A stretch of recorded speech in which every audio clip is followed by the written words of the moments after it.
Greetings from the Aussie Ideas man.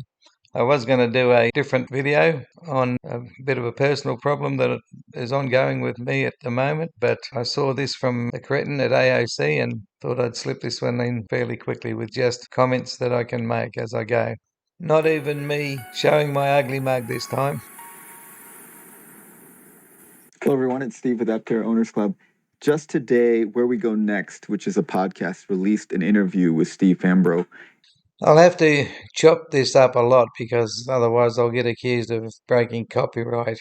And I just wanted to give you like 3 excerpts that I thought was the most interesting part of the interview for me. So this first part is Steve giving us his take on what happened in the first iteration of the Aptera.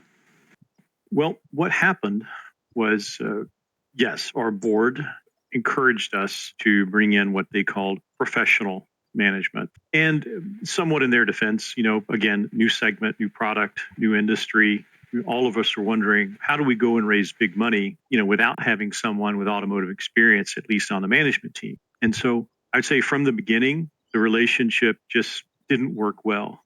We later found out they were not very complimentary, or not even, I suppose, trying to help us or support us, with the board. They were maybe professional team, had some plans all along. But it became clear we just couldn't work together. There wasn't mutual trust. There wasn't respect. And most importantly, they were unable to raise money. So Chris and I had raised all the money at that point. So after a year of this, Chris and I decided that they had to go. But when it came down to the board vote, we were outvoted by 1. And so we left the company and parted our ways. This is another story from Steve Fambro. It aligns a little bit with the story they gave Jay Leno in the sense that they left, whereas other reports at the time were that they were sacked, that they didn't have the choice to leave, but they were actually sacked, dismissed. Now, just to be honest, Steve might be lying through his back teeth here. We still don't know whether the sacking stories are the lies or whether Steve's continuing them. However, there is a little bit of a difference in the story that he's made here, because at Jay Leno's explanation, they said that they had other things to pursue, things that were more important to them, I guess, so they left with that in mind. This one here, he's left that out. They've just said that they couldn't get along with the management that they'd hired. So there are still differences in stories, even though on surface it might sound the same. Until now, Chris Anthony and Steve Fambro have been kind of a little more vague about what happened. And we knew that they probably got pushed out of the company. But it turns out that what had happened was they didn't trust the new Steve and Chris Anthony. Steve Fambro and Chris Anthony did not like the way that the new management was running the company and tried to take control of their company back. That's also a subtle difference between the story they gave to Jay Leno, because they didn't say that they didn't like the way management was going at the time. If you look at the Jay Leno second test drive of an Aptera, and he says, well, what happened? They didn't say that they were in disagreement with management. So there's 2 parts to the change in the story. Not in disagreement with management, that's something that wasn't an issue with Jay Leno, and wanting to pursue other matters. That was something with Jay Leno that he hasn't said here. He just said disagreement. So there's now, I guess you might call it 3 different stories. Okay, so he's surmising again. This is what the cretin's good at. Just guess, guess, guess. Well, I've got some guesses of my own. I think that the board was set up to have them go, and at the time this was a plan to make them look good, to make them look innocent, as a possible Ponzi scheme was being played out. Now, it's just something that they thought of, a way to distance themselves if any investigating got done. Lucky for them, no investigating got done, and new crowdfunding laws gave them the opportunity, because they looked good the first time, to come back and have another go at possibly another Ponzi scheme. We don't know, but to the fanboys, that is a non-issue. That is out of the question to them. because they are just infatuated with the product, even though the product does not prove itself. They are too infatuated with it, and they just think that the CEOs here can't lie. Unfortunately, the start is showing that there are possible lies from them. The next part of this video that I thought was interesting was talking about possible price hikes. He doesn't come out and say it, but the way I interpret this is, well, take a listen for yourself. But that can't explain all the cost differences. Those costs are what those prices are what we advertised starting in 2019. Obviously, everyone is following the supply chain issues globally. Prices have gone up on virtually every commodity, chip, etc. So invariably, we'll have to revisit that as we get closer to production, and if it needs changing, change it. I'm not saying we will or we won't, but I'm just saying, yes, we're all very mindful of those costs and how the global market has changed. My take on the fact that they haven't raised prices is because they just want to keep bringing in the money, and a raised price structure would halt the inflow of money. At this particular stage, I think they're able to start making hints. Initially, I thought the fact that Sandy Munro said they'd need $500 million to go into production was an allowable hint at what might come soon, and that is the we don't have enough money. And also at this stage that it's safe to say, well, we might put the prices up, and they might even get investors, and also they might get orders from more people in the hopes that if they order now, they're exempt from any future price hikes. But it's really just a small matter. To me, it's just giving hints that there's going to be a foreclosure sort of end. I took that to mean that they are pretty likely to increase the prices on the Aptera, but I take this to mean, and of course, this is just my speculation completely, but I take this to mean that they are going to increase the prices of the Aptera. Yep, and I'll have a guess too. I reckon that this is one more overseas partnership where they have siphoned off money to CPC or whoever those Italians are, and we won't see any supplies get to Carlsbad of the body shell. I doubt whether they will stay afloat long enough to even get a sample. I don't think they'll tool up at all.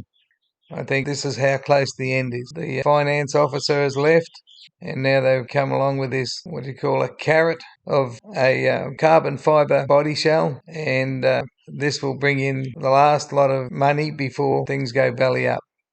If it doesn't happen here, if these Aptera people are actually thinking that this silly trike will work, if it doesn't happen soon, I think the next phase that they won't get through is reliability testing, and it will fail reliability tests and then they'll fold. But I think the folding is planned to go a little earlier. I think it's planned before supplies from all around the world, various components of the machine, come at all.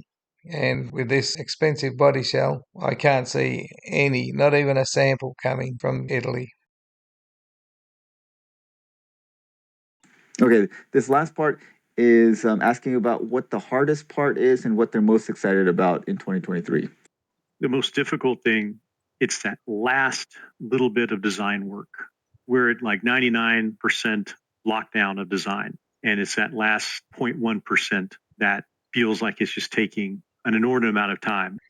No, that's a lot of rubbish, that is. First of all, if he's 99% there, it's not 0.1% to go, it's 1% to go, or 10 times as much. But in any case, 1% is a pittance, and 1% can be done very quickly. The delays with designing the Delta are just stalling tactics. As Elon Musk said, it's production that's hell, and making prototypes is easy. Well, design's just the early part of making a prototype. Design isn't much at all, but it's in that easy phase. Now he's trying to tell you that design is the really hardest part, and the question was all about producing. And yet he's still saying, oh, it takes you ages to get 0.1% of the design finished. It's nonsense. He's just stringing gullible people along. I think it was Jason Hill or somebody was saying that the Delta was already being produced, and that was many months ago. While he was saying the Delta was already being produced, it was Chris Anthony that had the different story and was saying that the Delta was still being designed. You don't start making something while you're still designing it. So there's a very big discrepancy there in the top management. But as we know, there's been no sighting whatsoever of a Delta, so it seems more likely that Jason Hill was lying. But in any case, this getting the design being so difficult is hogwash.